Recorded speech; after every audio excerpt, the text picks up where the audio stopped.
Hello everyone. जैसा कि आप सभी जानते हैं कि आज एक बहुत ही महत्वपूर्ण दिन है।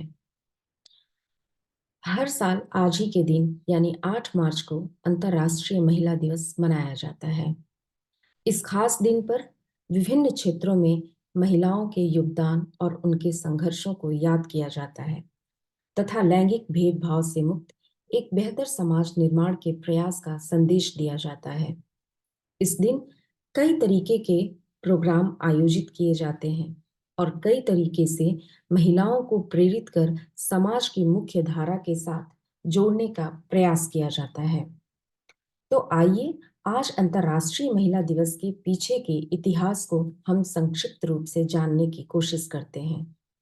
दरअसल साल 1908 में अमेरिका में एक मजदूर आंदोलन हुआ था।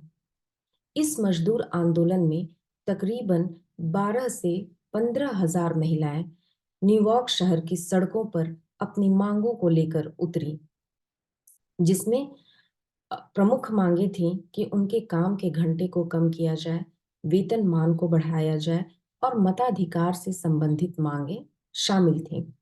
और इसके ठीक एक साल बाद 1909 में अमेरिका की सोशलिस्ट पार्टी ने वुमेन्स डे मनाने की घोषणा की।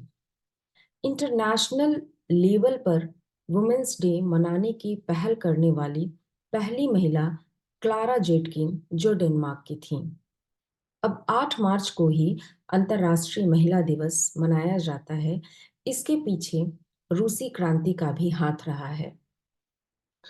साल 1917 में हुई रूसी क्रांति के दौरान वहां की महिलाओं ने ब्रेड एंड पीस नाम से एक भूख हड़ताल की, जिसके परिणाम स्वरूप वहां के अत्याचारी शासक निकोलस को अपनी गद्दी छोड़कर भागना पड़ा और इसके बाद रूस की अंतरिम सरकार ने वहां की महिलाओं को मताधिकार प्रदान किया। साल 1975 में संयुक्त राष्ट्र संघ के द्वारा अंतर्राष्ट्रीय स्तर पर महिला दिवस मनाने की आधिकारिक घोषणा की गई और तब से विश्व के लगभग सभी देशों में 8 मार्च को अंतर्राष्ट्रीय महिला दिवस मनाया जाने लगा, जिनका प्रमुख उद्देश्य है विभिन्न क्षेत्रों जैसे राजनीतिक, प्रशासनिक, आर्थिक, शिक्षा, स्वास्थ्य और सुरक्षा सभी क्षेत्रों में महिलाओं के योगदान और संघर्षों को सम्मानित करना। वर्तमान राष्ट्रीय और अंतर्राष्ट्रीय परिवेश में चाहे कोई भी क्षेत्र हो, महिलाओं की पहुंच से बाहर नहीं है। हर क्षेत्र में महिलाओं ने अपनी जिम्मेदारियों का बखूबी निर्वहन किया है। बात चाहे कल्पना चावला की हो, सुनीता विलियम्स की हो या भावना कांत की हो, सबने अपने आसमान छूने के सपने को साकार किया है। बात चाहे गीता गोपीनाथ की हो या फाल्गुनी नैयर की हो, सबने आर्थिक, वित्तीय और औद्योगिक क्षेत्र में अपने नेतृत्व क्षमता को सिद्ध किया है। बात चाहे पीवी सिंधु, हिमा दास या फिर मैरी कॉम की हो, सबने सफलता की ऊंचाइयों को हासिल किया है।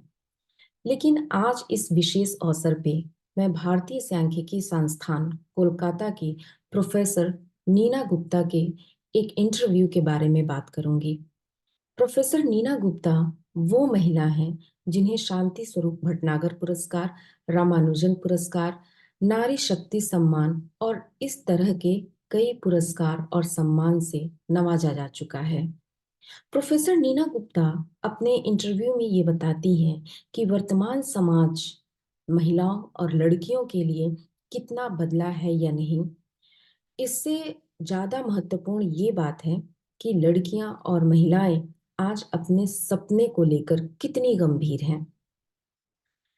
समाज में महिलाओं और लड़कियों के साथ दोयम दर्जे का व्यवहार एक परंपरा के तौर पे स्थापित है और लड़कियों और महिलाओं के द्वारा उठाए गए हर कदम को पारिवारिक इज्जत और प्रतिष्ठा के साथ जोड़ने की रूढ़िवादी परंपरा उनके कई सामान्य संघर्ष को एक बड़े संघर्ष में तब्दील कर उनके सामने कई चुनौतियां और प्रश्न खड़े करते हैं।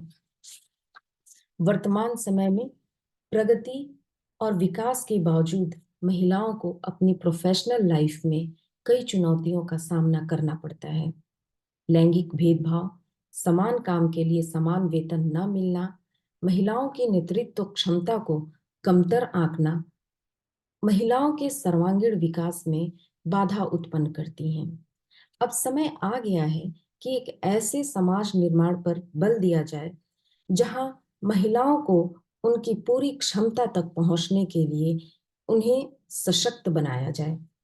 कार्य करने, निर्णय लेने और संसाधनों तक महिलाओं की समान पहुंच सुनिश्चित करके ही नारी की शक्ति और उनकी रचनात्मकता को उजागर किया जा सकता है, ताकि सभी के लिए अधिक समावेशी, शांतिपूर्ण और समृद्ध विश्व का निर्माण किया जा सके। वर्तमान वर्ष 2024 के लिए संयुक्त राष्ट्र संघ के द्वारा अंतर्राष्ट्रीय महिला दिवस पर invest in women accelerate progress की थीम निर्धारित की गई है। इस थीम को देखकर स्वतः ही स्वामी विवेकानंद का वो कोटेशन याद आ जाता है, जिसमें वो कहते हैं कि जब एक पुरुष शिक्षित होता है तो केवल एक आदमी शिक्षित होता है, लेकिन जब एक महिला शिक्षित होती है तो पूरी पीढ़ी शिक्षित होती है। कहीं ना कहीं पूरा विश्व इस बात को स्वीकार करने लगा है कि नारी शक्ति के नेतृत्व पर ही विकास की एक गाथा लिखी जा सकती है। Invest in women, accelerate progress shows a call to action. And there is a saying that a successful woman is the one who can build her firm foundation with the bricks others have thrown at her. महिलाओं में निवेश केवल एक नैतिक कर्तव्य ही नहीं है, बल्कि the 2030 agenda for sustainable development और उसमें निर्धारित 17 लक्ष्यों को प्राप्त करने की एक स्मार्ट स्ट्रैटेजी है। तो अंत में आज का यह दिन नारी शक्ति के योगदान और उनके संघर्षों को सलाम करने के अवसर के साथ साथ इस बात के लिए भी प्रेरित करती है कि नारी शक्ति का सम्मान करें तथा उनका सहयोगी बनकर प्रगति का मार्ग प्रशस्त करें। तो आज के लिए इतना ही, फिर मिलते हैं नेक्स्ट वीडियो में, तब तक के लिए धन्यवाद।